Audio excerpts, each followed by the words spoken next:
Cool.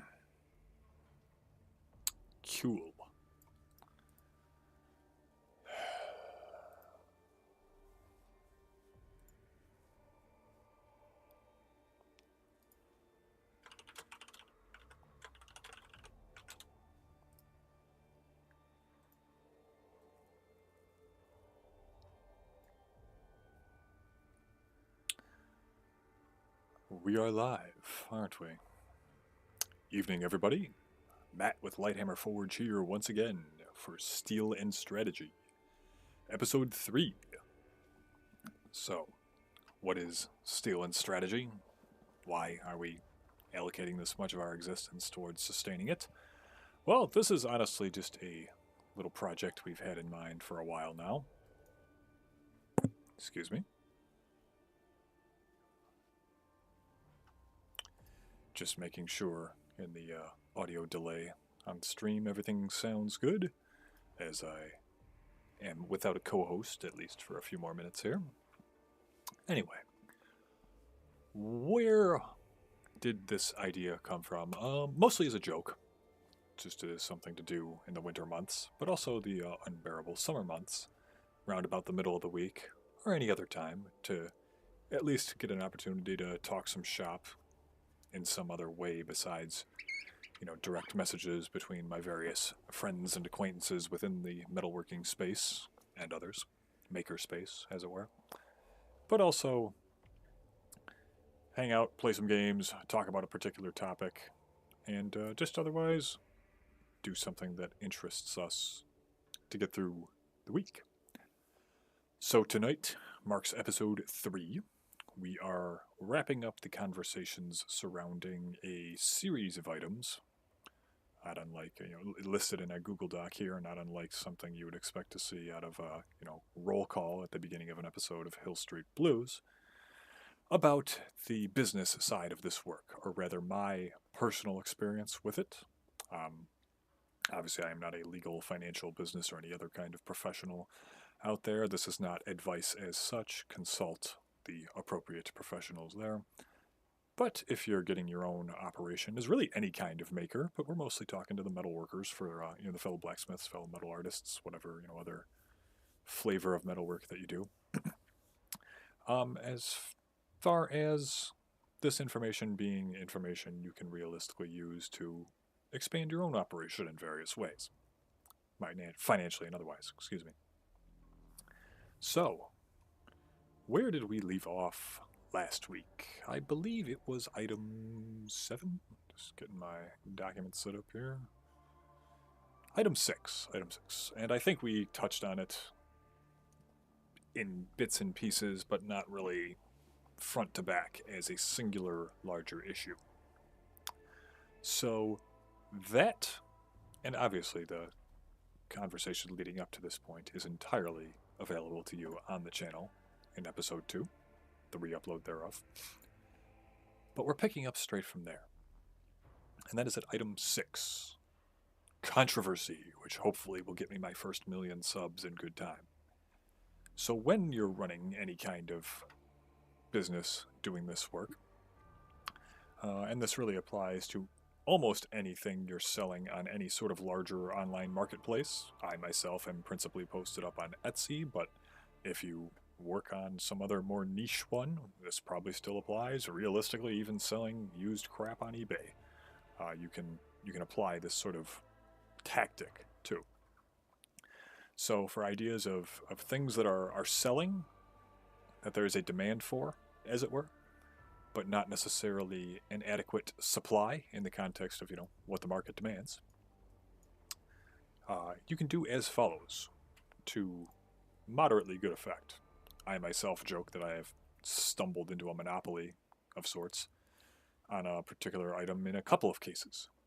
And this is how things begin. So, however the search algorithms work, or running a search on these particular websites work, start running keyword searches for the kind of things that you like to make. For example, railroad spike bottle openers, or forged shelf brackets, whatever. So, start looking for negative reviews of the shops selling them, and potentially the items themselves, though on many platforms those are harder to pull up as easily. Lower than average review, well, averages. What that tells you is that there is something that a decent amount of people are buying, but also that suppliers thereof are, for one reason or another, sort of falling down on the job. Um, I want to really just address one thing here, because I half tongue-in-cheek titled this item simply controversy, that it may sound a little cutthroat unless you think about it for 10 whole seconds and realize it's literally just, at the most fundamental level, competition. There's no getting around the fact that you're competing with other sellers for within a particular space unless you do something exceedingly niche, and that's okay. That really is good for everyone involved in various ways. But also that this is really barely any harsher from the competition you're already partaking in, on a fairly saturated platform especially. And this is also ultimately just stepping into supply and demand that other prospective suppliers are, as we said, intentionally deciding not to, or failing to adequately do so in the eyes of their customers, whatever's going on. So this is not a situation where we're, as I think I've fallen back rather on this analogy in the past 2 episodes when this conversation did come up. We're not talking about the scuzzy shit going on in the early years of the railroads where one company, usually one of Carnegie's, started moving product at prices that were just, impossible to compete with until the rival company he had in his sights closed, which he could then buy at auction for $75 in a sack of turnips. So we're talking about stepping in and producing something that there's, once again, clearly a demand for and not enough supply. So that's not us driving anyone out of the market. That's, a proverbial hole that the other supplier, the other sellers, dug for themselves at a perfectly adequate depth. That's not on you at that point. As I said, I've had a couple different items like this where I turn out to, not necessarily intentionally, but end up being the only one really making them past a certain point. And I do quite well on them both. In one case, my railroad spike stocking hangers, I've had something like 5 price increases, and I've only sold a couple this year, but they were flying off the shelves last year. And things are obviously going overall quite well this year. There are other things, doing quite well item-wise where last year's items didn't necessarily. So, yeah, I guess, sorry, just going over my notes. I think that's really about what that item concerns for the most part. That just takes us into another item, and that is simply marketing. So, if you're on Facebook, and it's actually worth making like a burner account just for Marketplace, because for handmade work, I especially sell things like this, on Marketplace, that I don't necessarily want to ship because it's the easiest way I can make local connections. You can, deal exclusively locally on Etsy or eBay or whatever, but it's just not, the vast majority of the user base that's going to happen upon your store or your listings is not necessarily local, is overwhelmingly not likely local. So that's why Marketplace is fun. Craigslist is a scammer graveyard in my locale, but if you're a little closer to a major city, among other areas, your mileage may vary over there as well. Worth checking out. But yeah, unlike Craigslist, if nothing else, Marketplace is nice because you can obviously pay for additional advertising, which a vast majority of the time has been something to more than pay for itself, in my experience. If you want something gone, whether it's a handmade piece of whatever or a not handmade piece. Cool. Sorry, just got a little derailed here. We're going to take a brief intermission for this segment of the conversation as my co-host Shawn has just greenlit that he is good to go. Stand by.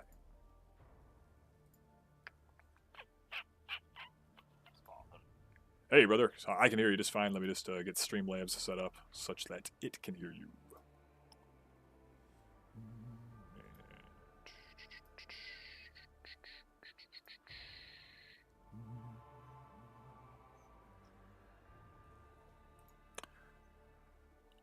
Alrighty, give me a test sentence, my good man. Yo, everybody, what's poppin'? All right, you are It's your coming in. boy. Come, to save the generic cringe streamer personality until we get a few people shuffling in here, and then we'll unleash that on them. We can't we can't just come in with both barrels blazing when no, I don't know where I'm going with that, but you get the point. So, but as I've told multiple people today, I do find that bit irrationally funny, so we will revisit it. Um, Oh yeah. so yeah, Shawn, you didn't miss a whole lot, if I'm being honest, and that's good. We were just as per the last couple of episodes, episode 2 being largely just a do-over of episode 1, we're talking about the business side of this work. But in line with our typical stream introduction format, we will first and foremost introduce the guest. So, as I mentioned in the description itself, you were obviously one of my OGs who helped do some of the the grunt work all the way going all the way back to summer of 2019 when we were pouring stone for the building foundation. And obviously, you are a routine collaborator on various projects. Most notably, recently, probably our Trench Crusade helmet, all viewable on my various social media channels. Really, just Facebook and Instagram, isn't it? Or no, that one popped. That one I did get off my ass and post on a few subreddits, and it went quite well there. Popped off a good bit, as I'm told the kids stopped saying 5 years ago. So, Shawn, obviously you're beginning your metalworking journey in a couple of other ways as well here. Care to introduce yourself? And I'm just gonna, I haven't divulged too much as far as the particulars. I'm not sure what you want to say, so I'll just let you take it away from here. Is you're talking about your maybe changing career path, you're setting up your own forge. What kind of other projects you've been working on related to that or otherwise? Full send. So I'm Shawn. I am a very atypical person getting into the metalworking, as Matt has been alluding to. I went to RIT for biotechnology and molecular bioscience. I got quite a bit of experience working in CROs and medical diagnostic companies.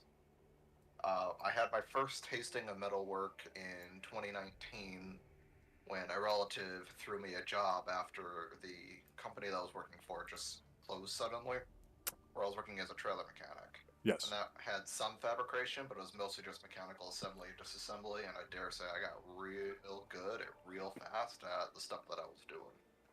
But those are stories from other times. The bonus But it was Patreon. also the Go on, go on. I'm sorry. it was also the first time that I touched a welder, and I kind of dug it, but I didn't get to play around with it very much. So we'll fast forward 6 years now. No, 5 years. 5 years. It's July 2024. The company that I've been working for the last 3.5 years suddenly shuts down. At that point in time, I had already been actively applying for new jobs for like 14 months. For various reasons I won't really get into. Just outside the scope of our discussion, absolutely. Go on. Yeah. Spent the next year, sorry, next 8 months applying to jobs, getting interviews galore, and basically existing in the hell space that people complain about on LinkedIn and Reddit in the biotech industry. Mm-hmm. I lived that. What finally caused me to veer direction was I just got a rejection for a PhD program that I applied to, and two really hopeful biotech positions that seemed to be going well. I was in like the third and fourth iteration of interviews, rejection letters, because either funding was pulled, there wasn't enough funding, or they closed the position.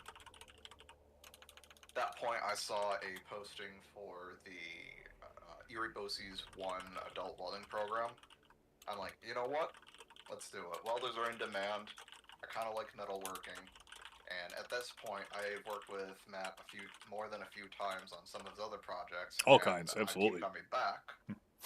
So clearly I have some level of interest, and that's where my journey begins. And I will say, transitioning from a scientific background that doesn't touch any sort of metalwork in any way, shape, or form, and then trying to break into it, even if you have 3 months of formal schooling, I've been literally told to kick rocks or to go back to science a few too many times. That being said, my prior mechanical experience is probably the only reason that I landed my current job as a millwright, to be honest. Right. That's a little more significant on the skill overlap Venn diagram, right? Oh yeah.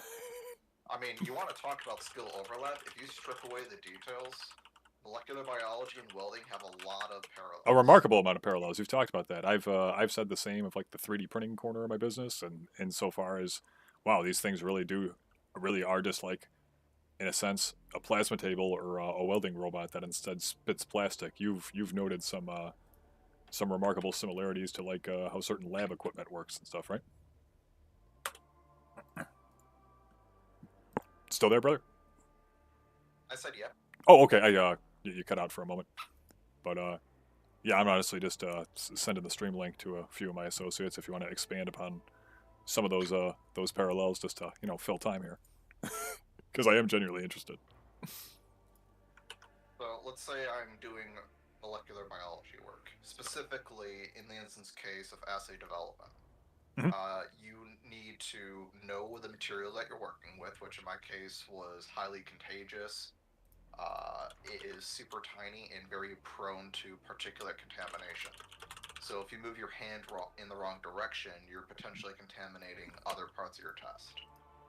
A little bit more reference, we're talking about a 96 well block with probably 3/16 to a quarter-inch space between each individual well, but Jeez. you're working with very viscous liquids, and if you're not particularly dexterous with your fingers, and if you're not paying attention, you can generate micro droplets.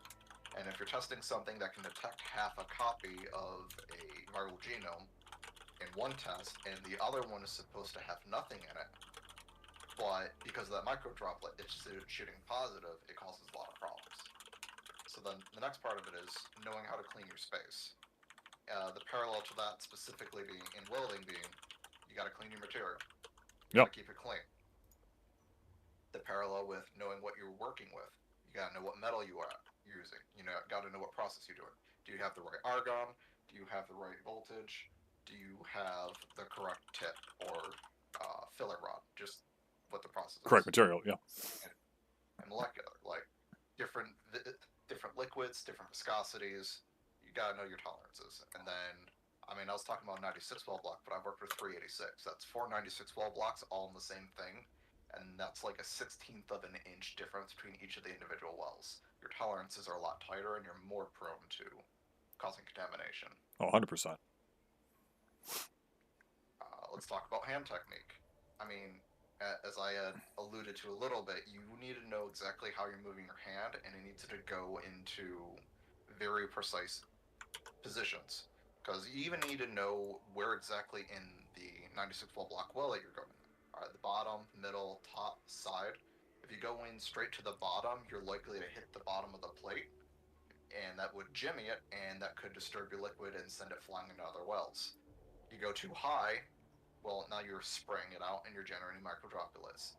If you Rip. go directly to the side, if you do it very carefully and very slowly dispense, that's your optimal in most instant cases.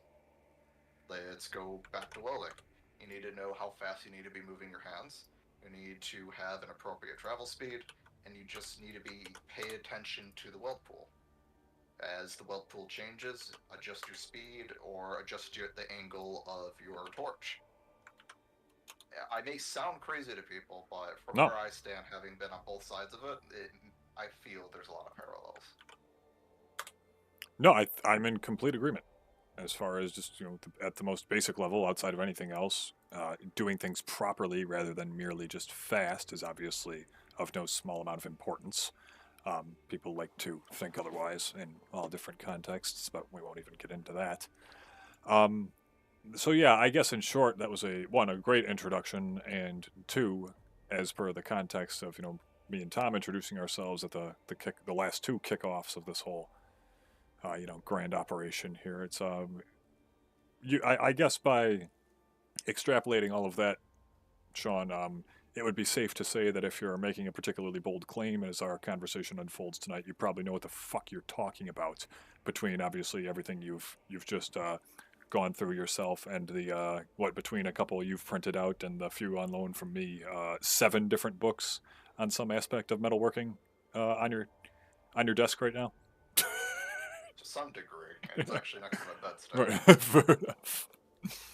But that's obviously not to say we are all, all knowing. But as a buddy of mine in college, when he was finishing art school, he had a guest instructor of some kind show it was like a metal art class or like a metal art segment of a sculpture class or whatever, and it was this guy did some really high end like TIG work, right? And I guess he at one point did some work for NASA or some other just really really high level stuff. He's like, hey, I'm not to say I'm not humble or anything, but there's obviously I'm not, I don't, it's not that I know everything, but when I tell you something, I probably know what I'm talking about, and here's why. Within the context of the subject they discussed that day. He said, I probably know what I'm talking about, and here's why. You know what he then demonstrated? Being able to TIG weld 2 pieces of aluminum together, aluminum foil. That's It's part of my profanity, but oh, so yeah. And again, the context wasn't like him thinking he was hot shit. It's just like, hey, this is what I can pull off. Here's why I probably know what I'm talking about. I just thought that was one of like probably the best ways I've ever heard that kind of point made. Regardless, I wholeheartedly agree with that statement. So, yeah, I guess the one thing you didn't really talk about, Shawn, because I know it's kind of a touch and go with your larger situation. I know you're staying pretty busy at this point, but you are slowly and steadily putting your own shop together. You said you're mostly just putzing around with some different tool restoration and other projects of that nature right now. Are you working on anything in particular that you consider at least somewhat interesting and exciting? This exact moment, not so much, and that's just because I'm at a stopgap, because I Yeah. really need to get a stationary sand belt, because I don't know about you, I don't want to sit around and sand hammerheads for like 22 hours because of A, the grit of sandpaper I have, B, the hardness of the tool that I'm working with. Yeah, so we've talked about this. Remind me exactly what you're trying to do here. Just get the faces nice and polished and pretty, right? I want my very first project to be restoring a bunch of really old hammerheads to a mirror finish. I've seen a bunch of videos on it, and I at least want to prove that I'm interested in this, right? Just to show that I can do this. Absolutely. Okay, fair enough. I thought you were actually like just not using the angle grinder or something but we're only planning to like get them into working order. But no, you're making them super pretty. Respect. And yeah, that doesn't always take that can take a little bit of time. Done again, back to earlier themes, when done properly, which is the end goal of this bullshit, isn't it? With my present income, I mean, I'm going to be buying that sand belter literally next month, so belt sander, I'll be making a lot more progress. Yeah, right on. Go ahead, sorry. And then in regards to my forge setup, my neighbor cut down a really huge maple tree, and I have a stump that is approximately 3 feet all around for diameter. Oh, full size. I have it all the way up to just under my waist.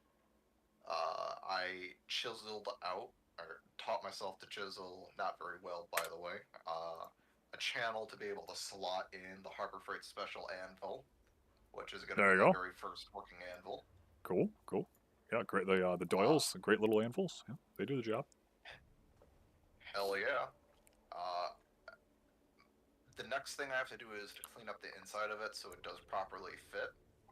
That's been on the slower side because the tools I would use for that I have to take to my present job. So it's largely just weekend work, and I haven't been home for like the last month. Yeah. Totally understood. That's cool. Yeah, I can't say I've been working on a whole lot myself either, mostly for weather-related reasons. I've got a few little orders here and there, a few in the pipe, up to and including some of my rebar ferns I discussed at the brewery last night, accidentally posting 25 of them for sale at $7 each when I had 7 of them that I meant to post for $25 each. Don't manage Etsy on a mobile app a few Heinekens into your Sunday evening, kids. But be that as it may, things are fine. I'm working on a custom order. I am working. Who is? Oh,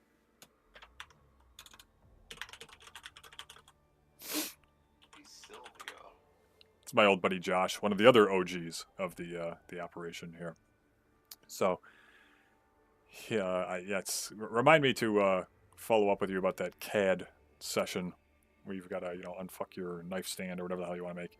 But anywho, so yeah, I've been working on some of these hooks for another buddy of ours for basically the. So essentially, why don't I just well, I'll describe them while I pull down a photo and then screen share. But as you remembered seeing last night, Shawn, they're essentially like one of my shepherd's hooks, but only about 3 feet tall. And rather than have like a singular hook, or rather than have a hook that comes off of like a rounded over, bend for a top, they have. Yeah, that's the point, Sylvia. Mr. Sylvia, by the way. Anyway, so they are like a. Rather than have like having a round top like a normal garden shepherd's hook, plant hook, whatever you want to call them, they come down at like I'm horrible with angles, like a 15-degree angle, and screen source. Okay, good deal. And yeah, we should be seeing them at least briefly over the stream right now. Shawn, if I could have you step into your old AV production role and just get the stream open on another tab in the next few moments, you should see the hooks, or me, and with Windows Photos open. Yeah. I've been way ahead of you this whole time. Oh, fuck, full send, excuse me. So, yeah, as you can see here, they just come back down towards the ground at a certain angle. And what these are going to hold... There they are. Yeah, thank you. And what these are, I think it's like a 10 to 20 second delay with this stuff, regardless. And just for our viewers here, what these are going to hold is an about 22-foot long, basically a big old ribbon of nylon tubing that, to my knowledge, somehow has like solar panels affixed to it that either themselves convey some amount of heat or have some other like heat block that warms the water constantly pumped through this system for just a backyard above ground pool. So I've got 11 of those cooking. Nice big order, shipped and delivered for a buddy of mine. And that should be done, well, whenever I want to work on it next. We'll see when the hell that is. So yeah, that's probably when my big project right now. We've kind of put a pause just again because of this dog water weather on the mace project and much of anything else, at least for now. And that takes us just about to me working on some other non-metal projects and finally getting this stream going again. So I guess one of our other just sort of initial throwaway questions, just kind of getting in the groove of what'll become our normal format, essentially also today, but definitely every show moving forward, is, we have like 4 or 5 major bullet points. I'll send you our document. And another one is just blatantly stolen from the guys over at the Forgecast, one of the better blacksmithing podcasts out there. They just do a lot of shop talk for every bit of like the first half or more of their usual hour and a half long episodes, and then they get into like a singular topic.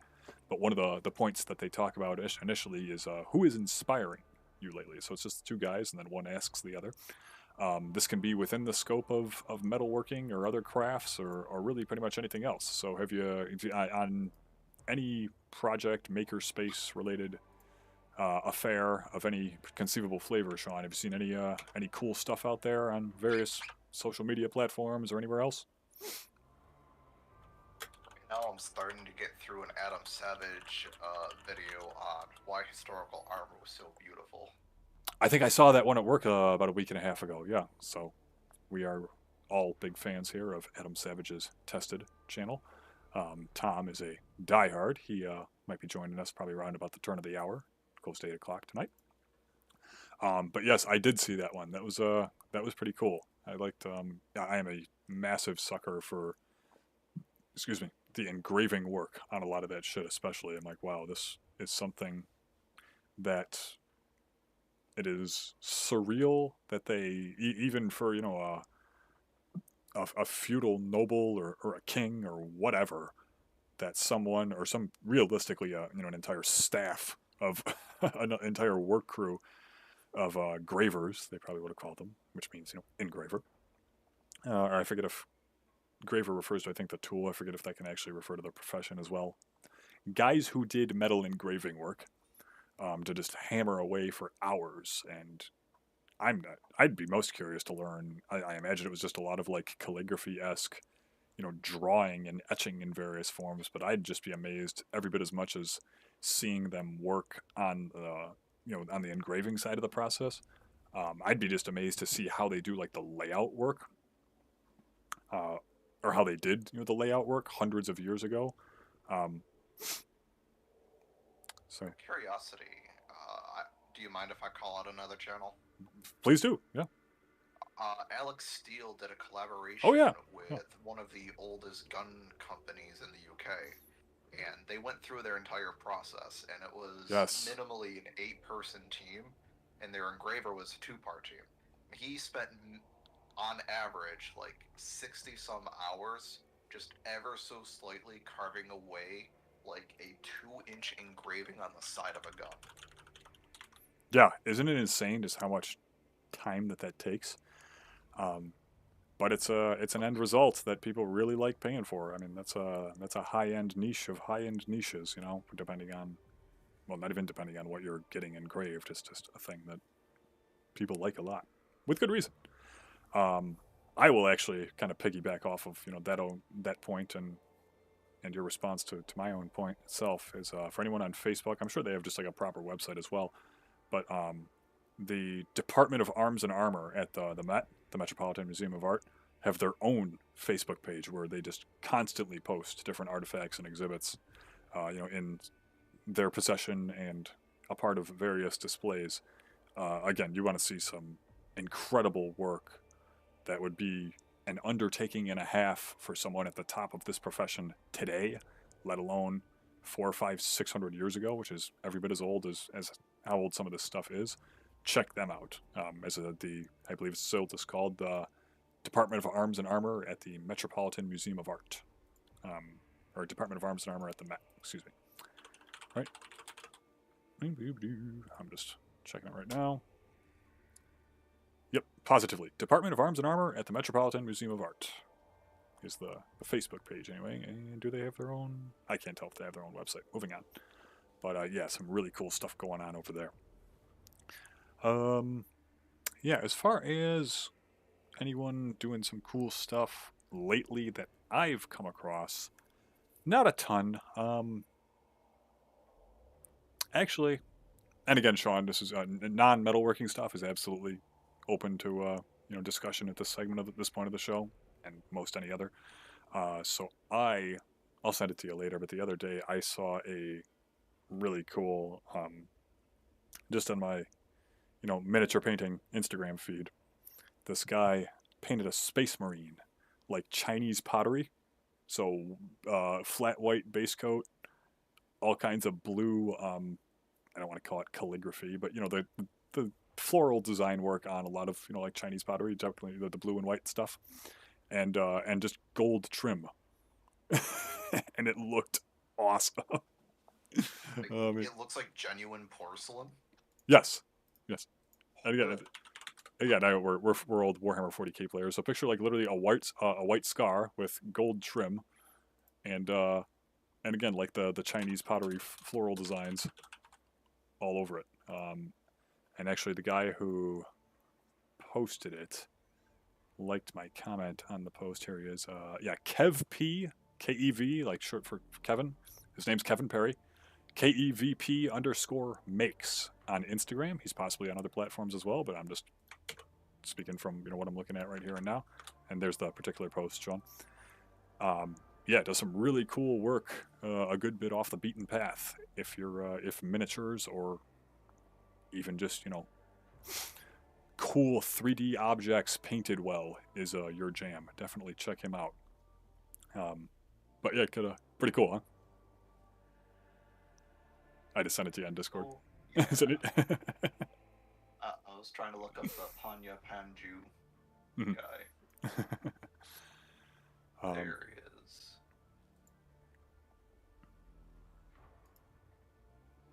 That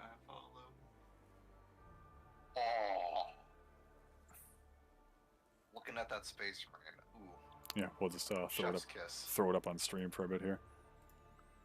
Yeah. So.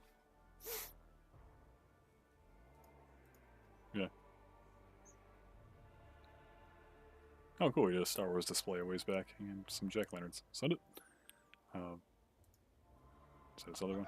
Did he do like a whole squad that way?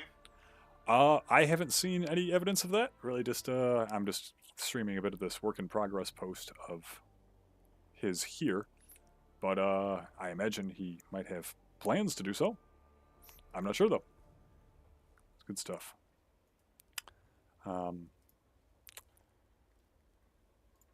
But yeah, so that's about what's been going on with me lately, and I wondered, does that take the conversation next? I guess we'll just get right back into the topic. So, as I mentioned to you in days past here, what we're principally here to talk about tonight is the tail end of the conversation surrounding, the business side of this work. I imagine you could speak at least from time to time from your own perspectives about it, despite never really running, a side hustle of this nature yourself. But even if you just sort of want to play co-host here and ask like, okay, what do you mean by this, or clarify that point, that's of value too. So we left off at item 7. Do you got my?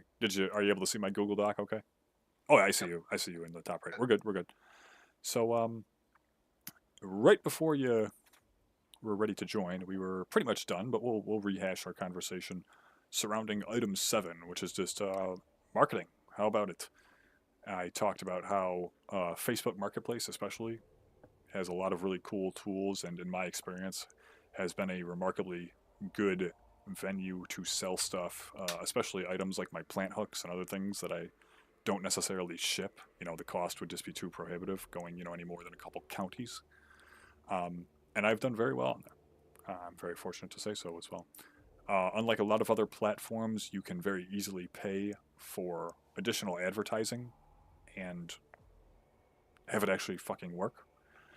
So I've was talking a little bit about that.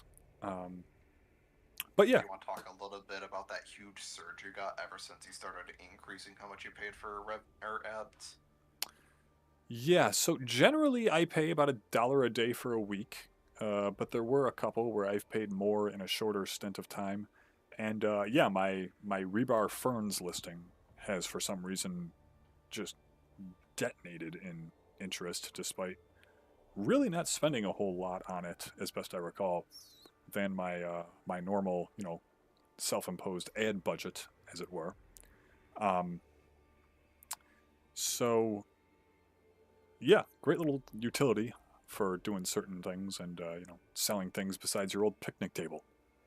So that's about about all I had to say on that. But transitioning nicely into item 8, and that is about seasonal product. That, to put it lightly, there is a lot of freaking money to be made on seasonal product if you have, enough ready in time at a high enough quality level that people want to buy and it's advertised properly. Yeah, that can be dependent on what scale your operation is at the time, and what your market is like and what you're selling. That can represent really no small amount of your annual income. So right place, right time is not just a stupid statement or a stupid saying for marketing 101 college classes. A little bit on that. My yeah. aunt did a side hustle for a little while, Yeah. producing jellies. Yes. She's tapered off at this point just because the cost is too prohibitive, but she started pre-COVID. Yeah. She started in strawberry season doing a bunch of strawberry jams and a bunch of blueberry jams. Went to a bunch of the farmers markets, did a lot of coordination with a few people there, and got a few contacts, and went to a couple other farmers markets. She went from selling 10 jams to being swamped with an order of over 100 jars of jellies over the course of 2 months. Wow. Yeah, networking is no joke either. As far as meeting the right person at the right event, whether it's get you a deal selling at one of the gift and sort of artisan markets, one of like the brick and mortar shops that are more or less like a gift shop. It's all kinds of different things from all kinds of different vendors. I've dealt with one before. Um, yeah, that's actually a great example of the kind of stories that aren't necessarily blacksmithing related, but the logic and the approach there is totally applicable to selling this stuff too. Um, no, that's really awesome. And yeah, and Talking a little bit to your scalability. yeah, Because of that one instance, she went from going from one stovetop burner to four. Just because she that was had to. just like her first time bit, it Yeah, exploded and then it just kept going. In right. order to meet the demand, like it wasn't feasible for her to just do a pot of jelly at a time with the demand at the time because it was seasonal. Right, right. Yeah, I mean, once your demand eclipses your production capability, you got to do something about that, whether that's scaling up your production or just saying, hey, this is a limited batch, gig now. um, but no, that's really cool. And yeah, seasonal product would be lit, as I could say. So our next item is one of our last already. Jeez. So that's I have it labeled Marketing Part 2. And that's just concerning that a little more value add, as it were, when it comes to making a particular piece can go a really long way. A textbook example that I have seen in the flesh among multiple of my peers in the metalworking space. I've never sold them personally, but I've seen, the amount of reviews on the Etsy listings for this kind of stuff. So I feel like, and it might even be at the higher price point, because I would like to think I'm getting somewhat better at this and don't necessarily have to be the cheapest guy in any given market. 6 years into this stuff, 7 now, over 5 years into selling. So I'm picturing what I would consider like a around about $10 J hook. Big hefty wall hook screws it to a wall. You hang stuff from it. Big bang boom done. Made out of like a flat bar of some kind. That's the only real important part, but even that's not exceptionally critical. I have seen those become, for a pair, this is, Shawn, sold as $75 gun hooks via a piece of felt being glued to the inside. And The only question I'm going to ask is what kind of felt? nothing special. But as soon as the felt was there, you could then say, hey, this won't scratch up Grandpappy's 120-year-old lever action rifle that you just had professionally restored and want to display or whatever. I've actually, and I stand corrected, I did make a buddy of mine a pair of these like 4 years ago, but I digress. I didn't ask that much for them. But at that, the point is that with that little, literally, trip to the junk drawer with regard to what's available in many of our households. Yes, keep hitting that like, share, and subscribe button, and donate to the Patreon we don't have yet. Just buy our logo STL on Etsy for $5. That'll be your de facto donation, and then you can get into our exclusive club, whatever form that takes. Thank you, Pepe, for spreading the good word. Anyway, the point was, Shawn, that as soon as you do something like that, as long as it's the right thing to a particular product and add that little bit of value, even if it's not a whole lot of extra work or material or aggravation on your part, you can open yourself up to other markets. Now you're not just selling a hook for a coat, you're selling a hook for, an antique firearm over 100 years old that might be worth a couple grand, you know? And, yeah, as Perception. absolutely. And being in the right place in the right time is not just, as I said, some throwaway saying for uh, instructors who think they know anything about running a real operation teaching a marketing 101 class in community college. So, yeah, always be thinking about new ways not only to expand your product offerings in in any given fiscal year, any given span of time, whatever, but also be thinking about modifications and alternate versions of different products you offer that might allow you to market them a new way. Interesting stuff. And generally, kind of a fun A aspect of. tangent on how to alternatively market something. Yes. Back when I was working at the medical diagnostic company, I could just say I just swap saliva with people all day, every day. That's all I did. Just swaps lava back and forth, side to side, up and down. You know, switch it around. the the context is the important part. I actually was a clinical laboratory scientist support technician, which was a completely made up name to fit the fact that they just needed bodies to do COVID testing, and which was people swab and then run extractions and then do a qPCR test. But yeah, you know, it completely changes the tone. I went from being a saliva swapper to a laboratory technician. Yeah, and that's a great, very official sounding title for the resume. So that's the Yeah. other important part as well. Excuse me. Hey, smoke weed, third viewer, not counting, potentially counting one or both of ourselves. No, it couldn't have been counting us because Pepe's been showing here, and it was at two at the time, and now we're at a third. So we get up to 2,500 more, we'll should be in a good spot financially. Right? Um, Let me see party time in the chat, people. all right. I guess we can unleash some of the generic cringe streamer personality, but I mostly want to really let that rip when Tom gets on later. So uh, getting back into our principal conversation, that takes us to item 10, which is actually a remarkably good segue. I forgot that's what this one was. I just have it labeled as, and it's a decently long conversation starter here. Alternative product. So, just reading my blurb verbatim. While not the most exciting work, don't write off as a this is specifically as our metalworkers for our metalworking audience, but for other types of makers that are set up to do stuff like make tools and jigs and forms and supplies for their craft. This absolutely applies as well. Don't write off getting into the less glamorous aspects of the work that can be tool and even material sales. So I'll say this: dare we get into beyond the tangential ones that Shawn's discussed just to tell his story. Dare we get into to recent world events in detail? But as funny as it is, as a direct result of some of them, it's becoming expensive enough and thus worthwhile again for many shops with a lot more money than time, mostly in the metalworking space, to go out and process recycled material rather than ordering new. So a while back, last episode, we talked about how new stock can be anything but cost prohibitive in certain cases, if only from like a welding standpoint, it doesn't really need to be cleaned quite as much as some rotten old piece of old railing. So what is it not going to do on you? Arc flash when your hood is up because you hit a spot that you didn't realize there wasn't actually as much old rust and paint on, and now you can't see out of one eye for 45 minutes.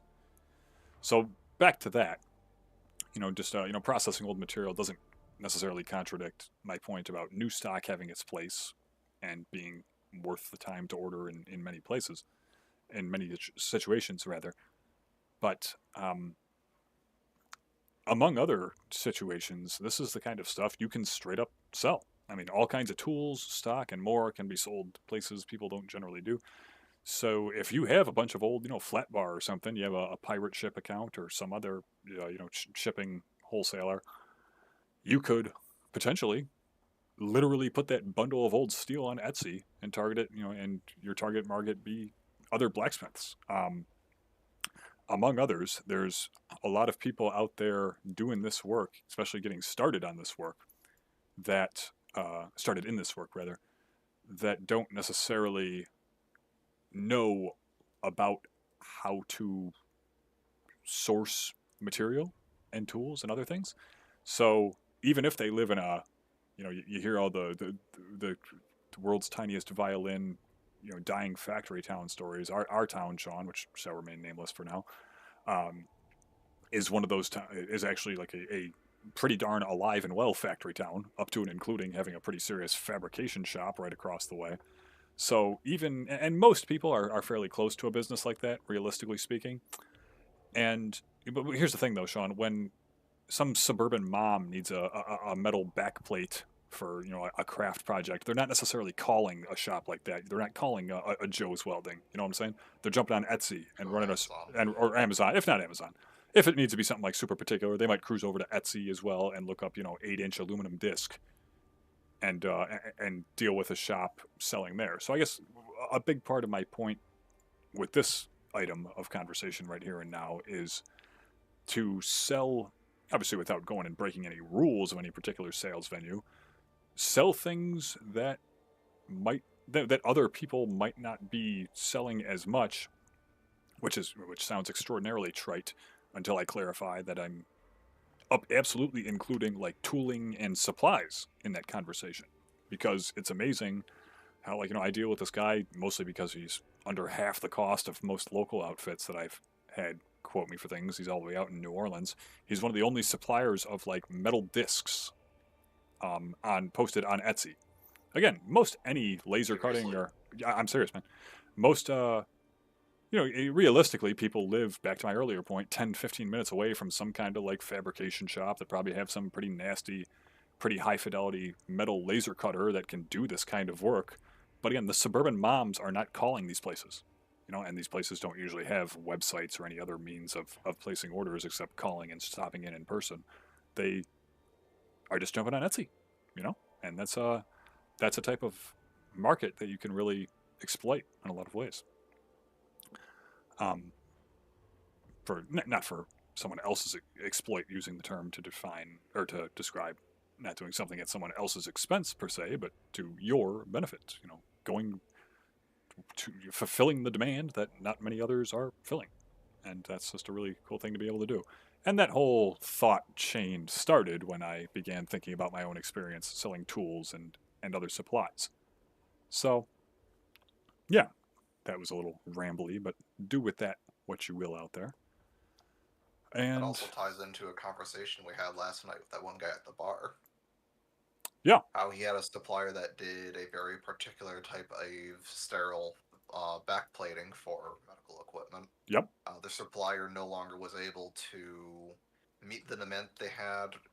I forget the specific reason, but they just couldn't do it anymore. They went to another supplier. They said they could do it. However, they left like micro burrs over the course of their drilling that Was it up to ultimately was standard? not Yeah, up to spec. yeah.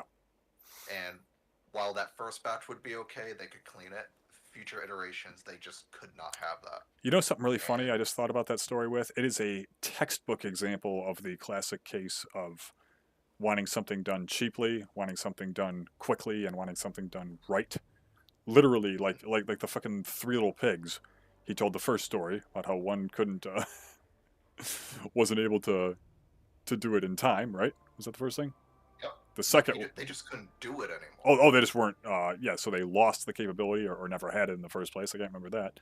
The second one obviously wasn't able to do it up to standard, and then the third one was checking every other box. But I think he said their shop rate or something was north of $2,000 an hour. But the client was buying so many of these that that didn't matter a whole lot. But like, hey, it's just another textbook case as well of you want things done properly. You don't necessarily need to spend tens of thousands of equipment to do it yourself, as that saying goes. But you're going to sometimes have to pay a premium to not have um, micro burrs in holes drilled in medical valving equipment, which is probably no bueno after a certain point for so many reasons. Right? It's pretty bad pretty quick. Yeah.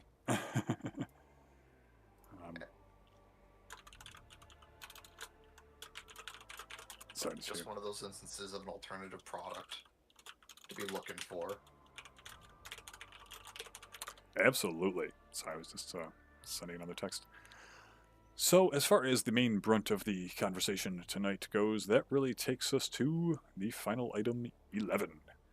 Um, going where the people are. So, setting up shop for sale where people are buying the shit that you have for sale. So, generally speaking, a lot of people like to talk about some other alternative, more niche venues when it comes to online sales platforms. But honestly, stick, at least starting out, stick to the parts where, stick to the areas where you'll probably have the best luck sticking to the websites with, broadly speaking, the most traffic, right? So then you can, strike out on your own, whether it's making a Shopify website or a more specialized sales venue related to a particular craft or a particular community, private forums if you do like really cool private work, whatever. But start broad and then spec into something else more particular, including with regard to your venues of choice for plying your trade, as it were. Um, Etsy, especially, there's a lot of harsh criticism of out there, and certain Reddit posts like everything, or other spaces as well. But I think around about Halloween, I'll have had mine for 5 years. Um, as long as I am behaving in the context of their pretty darn reasonable rules for a platform like they run, which basically means just don't sell anything some mega corpo has the trademark to, or anything more closely resembling a weapon than a high end Damascus kitchen knife. And there are exceptions to both of those rules. If you don't do either of that, on an industrial scale, you're pretty much good. There's some people who have gripes about like their shipping calculator and other stupid random crap that I don't really find practical to ever use in the first place. Um, and what another angle I really wanted to approach this conversation from is analytics. So as you start getting more, just like building a stream, right, or a YouTube channel or whatever, as you start getting more serious, the information about how your content and how your or product in this case is doing becomes more and more valuable to be able to access. Etsy specifically has recently implemented some cool updates on both the web, the website, the web user interface, and the mobile application that helps you get a really good idea of like exactly their fees that they take for a particular sale, and therefore your costs of doing business on their platform. They've for years now they've had the likes of different ways, kind of like marketplace. I don't find it quite as effective, but it's not nothing. Um, to pay for additional advertising of your different items, and you can actually pick and choose what items that advertising budget is allocated to and how much. I.e., if you have a singular high dollar item, excuse me, that you really want gone quicker than your mainline stock, which might be 7 or 8 cheaper items that just sell 1 or 2 units of once in a while, and that's fine. You can actually dedicate all of your advertising budget to that one big item and try to hopefully get more eyeballs on it and hopefully a sale faster. So yeah, there's all kinds of just different widgets and options and ways to go about more things on there when you're dealing with a website that's been a platform that's been around a little longer. Again, just like for the exact same reasons, Steam kind of dominates the digital game sales market, or well, fairly recently, I know you follow the streaming space a little more. It's shifted back to YouTube from Twitch for all kinds of reasons.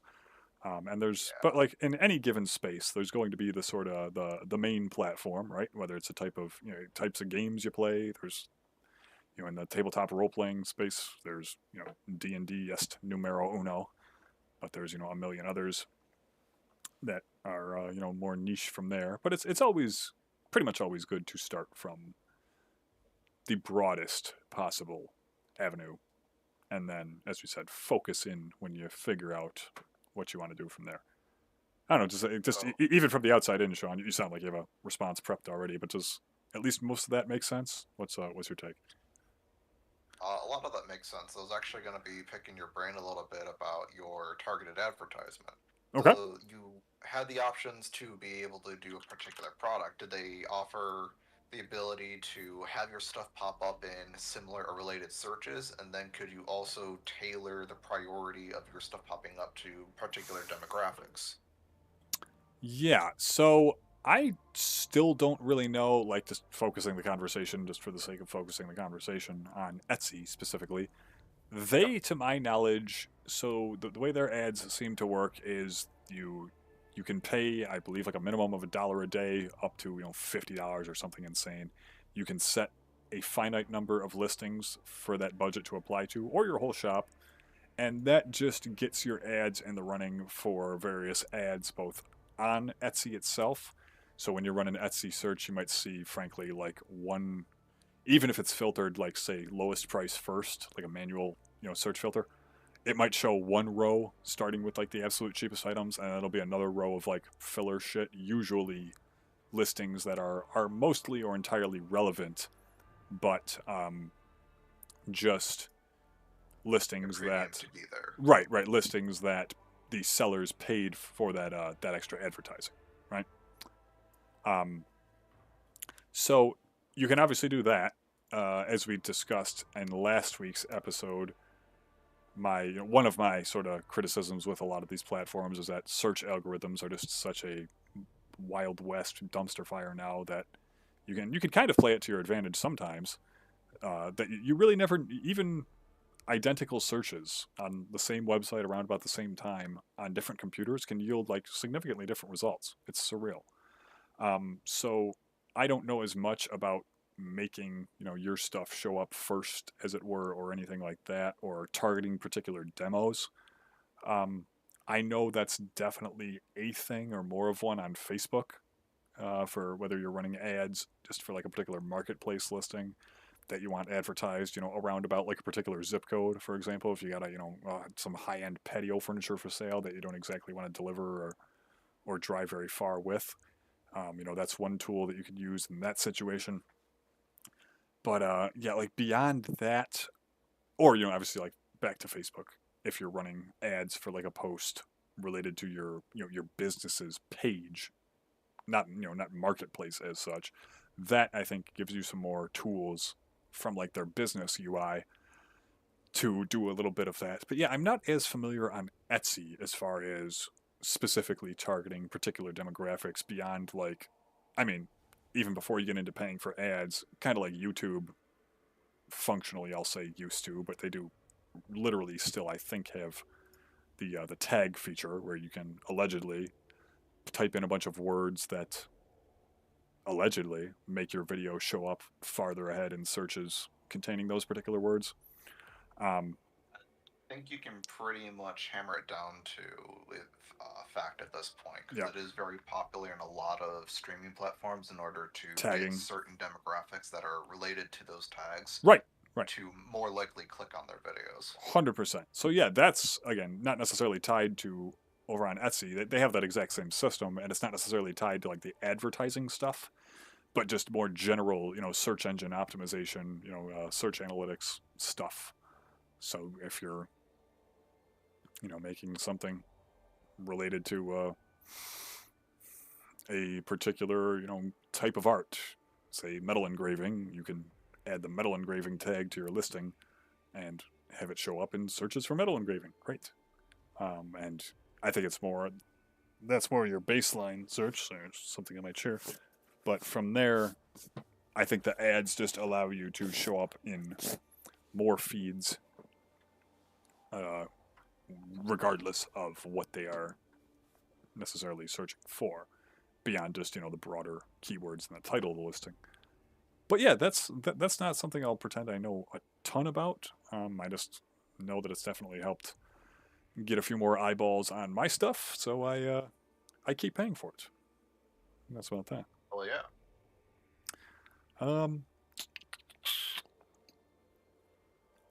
I don't know. As So the saying goes, if it works, don't fix it. pretty much. Well, we're about an hour in, and it's tapered off a bit tonight, so Q&A would be a little bit of a moot point, wouldn't it?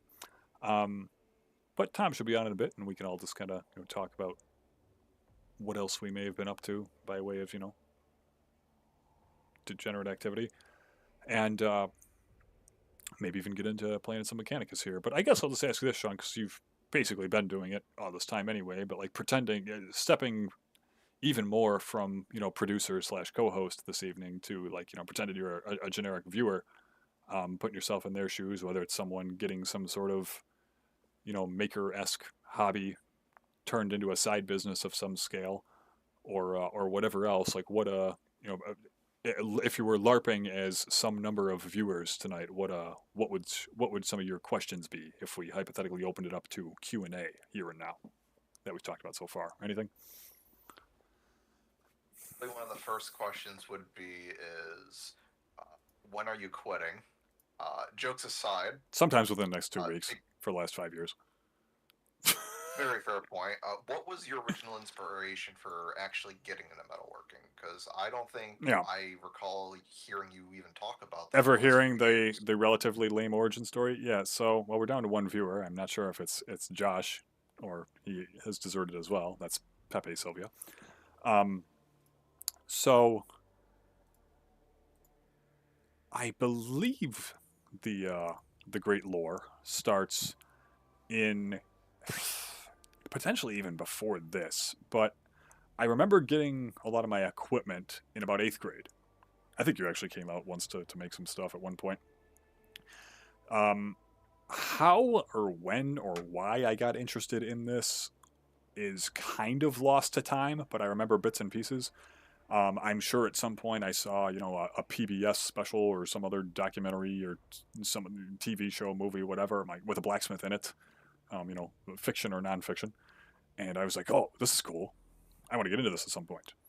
I knew somehow that maybe I just asked my dad a bit about it and what it was and what he knew, having worked in the trades and industry all his life. And he said he had an old acquaintance from one of his old jobs. This was in the mid 2000s or earlier, um, who was a professional fabricator and like a blacksmith. I think just as a, I don't know if he, well, I ended up meeting him a few years ago. I think he mostly just does the blacksmithing as a hobby. He has a commercial fabrication shop a few towns from us, Shawn. And so I never ended up meeting him, but my dad was like, hey, I'll reach out. We'll see what happens. We then, I think, ended up at a local, like a living history day at one of the local museums at the time. Met a couple blacksmiths there. Talked shop, got a few, different pointers on, how exactly one would go about getting into this crap. And I ended up finding a Craigslist post, I think, or my dad did, and we took a drive out to a small town about an hour to the southeast of us. Um, Again, without naming zip codes, it was our other buddy Kellen last night. Shawn, it's where his family's property is. Small town Okay. way to the southeast. It's not important for the rest of our viewers.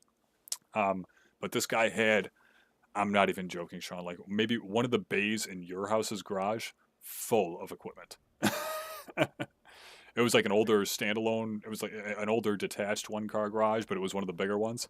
Like hand tools hanging from the rafters to the point where some of them were sagging, anvils and forges and vices. So, in short, I picked up the anvil that is still my daily driver today, a 130-ish pound mouse hole. Or we're not sure who farmed it out to who. Not to get into the tangent that is the history of my anvil, but it's stamped. It's an odd one. Even on like the Anvil's Facebook group and some other places, the folks I've talked to don't really quite know what to make of it. But my copy of my Anvil Bible, Anvils in America by Richard Postman, which is basically a big anvil encyclopedia, indicates that so it's stamped Hadfield and Sanderson, and then below that a ways Mousehole. So Hadfield and Sanderson is the more obscure company. It's also stamped Sheffield, so it's an English pattern, a London pattern anvil, wrought iron. Um, they the book indicates that Hadfield and Sanderson was in fact a manufacturer around about the 1860s. So it is easily one of the oldest tools that I own that I actually ever use for anything. So that's pretty cool. But Mousehole was a much bigger anvil maker right in that same area, Sheffield, England. So we think that it might have been an order for an anvil that Hadfield and Sanderson received and didn't necessarily have the production capacity at the time to fulfill it in a timely manner, and farmed it out to Mousehole, or vice versa. Hence the both companies' stamps on it. But I digress. So I got that anvil, tying back to our Buffalo, our Western New York history. I got my first forge, the little three-legged hand crank blower. They call them rivet forges because they were used a lot for heating up rivets on job sites when they were making like high rises and stuff. They weren't necessarily used in old-timey traditional blacksmithing. So I got that. I got my anvil. I got some hand tools. I got my first old vise, my 4-inch post vise or leg vise. That's still in the back of the building. It's been replaced since by a nearly 7-inch wide jaw vise, aptly named slightly different spelling to make legally distinct Castellan, after the Castellan robots of the Warhammer 40k universe, and of course prominent in the Mechanicus game, serving as our ambiance tonight. So that took us to around about 8th grade. Me and Shawn are the same age for the context of our sole viewer right now, but that's okay. So that took us to 8th grade or so. I think I made like a hook or two once. I'm like, all right, moving on, because I was an 8th grader and, addicted to World of Warcraft and God knows what else was going on at the time. So fast forward, there's this basically void of history where I do nothing except maybe, and not even really that, ever watch an occasional like YouTube video about this crap for about 10 years. That takes us straight into the late spring, early summer, around about this time of year of 2018, 7 years ago. When me and my buddy Josh, who was just hanging out in the chat with us, who says to like, share, subscribe, and buy things. Etsy is Etsy link in the description.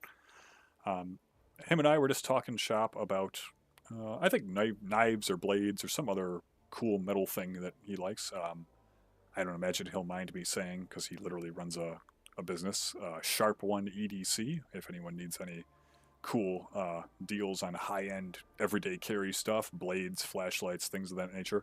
And I believe he's still operating a sharpening service. So conceivably anyone in the States has anything nice they need sharpened. Even my other bladesmithing friends have commended him on his quality of work. He exclusively now sharpens my mom's nearly $200 chef's knife I bought her a few Christmases ago. He's also rehabbed a set of carpenter's chisels for my dad. Yeah, top-notch work. Sharp One EDC. He's on Facebook, Instagram, everything. But I digress. So I was talking to Josh. He's like, yeah, dude, it'd be really cool to learn how to, like, make knives and shit, right? And he obviously had the self-awareness to know that... All right. So stand by, Shawn. We're just turning this into a group DM so you can both get on stream here. Brief intermission, everybody. Yo, and we're back. Dawasi. Hey, what's poppin', homeboy? Ayo. I'm here. So I'm just trying to make sure.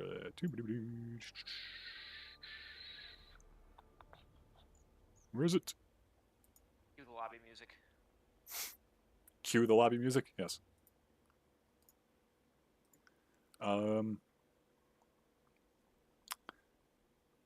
You two talk for a second. I've never created a group DM mid-recording, so I want to see if you guys are Talking and chatting. I did hear myself on the stream briefly before I cut it, so I think you're alright. Alright, sorry about that. The phone was ringing. Classic. It's always at the most opportune time that people start calling.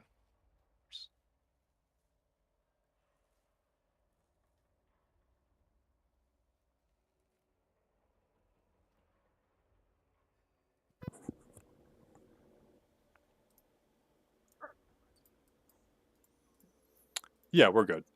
Cool. The only thing is, Tom was a little quiet and echoey, so that's peculiar. But we're good now. So... Good. Sorry, moderate technical difficulties. All right, one last time, Tom. I'm just going to look in the Streamlabs and make sure that... Excellent, we're good. So Streamlabs is hearing you fine, therefore there's no precedent for YouTube not picking that up. We're good. So, Tom, you just popped in tonight for, the latter portion. I hope all is going well. Shawn just kind of stepped in, as we are a little sparse on viewers this evening, and that's absolutely fine. Kind of shifting radically from producer/co-host to, like, hypothetical viewer if we had a few people to actually partake in Q&A. And his first question was just like, "Oh, okay, what was my origin story getting into this nonsense?" Gotcha. And I know you've heard bits and pieces, but we just arrived to the point where about 7 years ago, when a mutual friend of ours, Josh, who shall remain nameless otherwise, approached me about his, knife passion and how he would like to eventually learn to make them. But as I was just beginning to tell Shawn, he had the self-awareness to be like, okay, it probably makes the most sense to learn blacksmithing more broadly and on a more basic level, and then spec into blade work, right?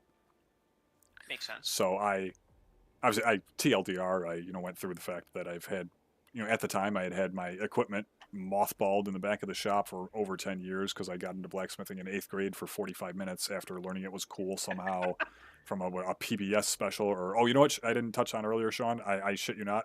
What I credit no small amount of this ignition of passion for, how do I say that right? Yeah, credit this for. Yeah, Give credit to is only a couple years before we bought everything. So this was early middle school, 5th grade, 6th grade, whatever. My cousins got me proverbially woke on Diablo 2, where of course there is a blacksmith working diligently in the starter town. Yeah, so some combination of those things is how I got interested in this. But anyway, fast forwarding back to where we left off. Josh wanted to learn how to make knives at some point, but wanted to make normal other forged items first. And him and I just happened to have a conversation of this somehow. He didn't really know I was into this at any point at the time, and I told him, "Hey, come on over. All my stuff's still back in the shop." So it was like the hottest day thus far. About this time 7 years ago. Actually, I still have one of the photos from that day. I'll check the date stamp. Excuse me, but we busted out my old rivet forge and my anvil on the stump and some hand tools and one of the Ford Rangers my dad was working on at the time and then resold. We basically had in the main bay of the shop and used as a workbench, and made some hooks or something, and the rest is history. So from there, I bought a one gas forge, bunch more hand tools. We got a bench built. We finally started planning the conclusion of the construction project. Started in like 2008 for what at the time was going to be like partially my blacksmith shop and partially additional storage. Nowadays it is of course mostly my shop. And yeah, so through 2018 into 2019 it was really just like, okay, this is a fun thing we're learning how to do. Maybe we'll eventually start selling work, but it was mostly a hobby at that point. We what do you call it, migrated from one portion of the shop to the other, to temporary setup, to the back of what's now the paint shop area in the main building, and now I have obviously my own space. So yeah, that pretty much takes us to COVID, where I think I've told this story before. It was about like April, May. I'm like, all right, no one can go out and do anything, and at the same time, a lot of people are still having money coming in that they can't usually really go out and spend like they used to, right? That's not to say that a lot of people at the time weren't in a very challenging situation. We're not downplaying that in the slightest. I'm like, okay, I'm just up, getting tanked at midnight on a Tuesday or whatever the fuck I was doing at the time. That was still in the real second shift days at my old job, so I was up till 2 or 3 o'clock on a good day. I'm like, okay, what if I made a initial batch of these railroad spike bottle openers I saw online and heard sell quite well. I had met with my blacksmithing club a few times once in a while and talk to people about what they make, if they sell anything, and what they're doing well with, yada yada. So I'm like, all right, I'll see what kind of interest there is in these bottle openers. I still have the document somewhere, I think, but I did nothing but message all my Facebook friends. Lo and behold, I had somewhere around 37 orders by the next morning. Baby's first market research. Yeah. Still, right, yeah, that was the end of my first day of operations, and I've still done, more work than some of the R/passive income types that started plying their trade that same month 5 years ago, right? But just ties back to item number 4 today. Put the word out. Network absolutely. With your community. Yeah, because you never know who is tired of buying the Amazon special of something, or wants to, get somebody a cool gift or get themselves a cool gift, or otherwise just buy something that they don't mind is a higher price point if they're supporting a local artisan or whatever. But yeah, so from there, I believe it was, I did mostly just built up stock and sold things here and there to people over that summer. And then I think it was, I want to say it was October, but I might be thinking of one of my social media pages. I believe it was actually sometime summer of 2020 that I finally opened the Etsy and started selling various things up there. And yeah, 5 years into it, we are doing better than ever. There you go.